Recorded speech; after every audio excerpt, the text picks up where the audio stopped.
কস্তুরী কি জানেন? এই কস্তুরী কথাটি আমরা অনেকেই শুনে থাকি, কিন্তু আমরা জানি না এই কস্তুরী আসলে কি।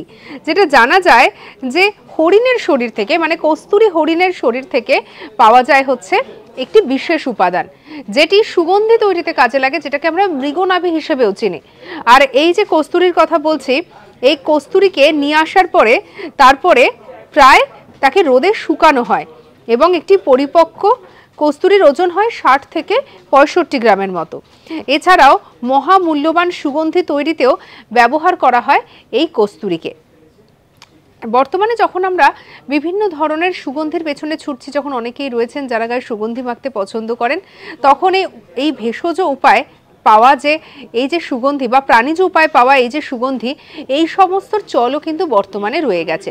বিশেষ করে আগেকার দিনে যখন আধুনিকভাবে যখন কোনো ধরনের পারফিউম বা বডি স্প্রে এগুলো আবিষ্কার হয়নি, তখন কিন্তু আতর হোক কিংবা এই মৃগনাভি কস্তুরী হোক, এগুলোরই ছিল ব্যাপক পরিমাণে চাহিদা।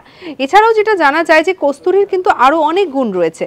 যেমন এই কস্তুরীর সম্পর্কে দেখতে গেলে যেটা পাওয়া যায় যে এটা কিন্তু অনেক সময় ব্যথা বেদনার ওষুধ তৈরির ক্ষেত্রেও বা ব্যথা বেদনা দূর করতেও ভীষণভাবে উপকারী। সঙ্গে রাখুন আজ তাক বাংলাকে, অজানা খবরকে জানার জন্য সাবস্ক্রাইব করে নিন।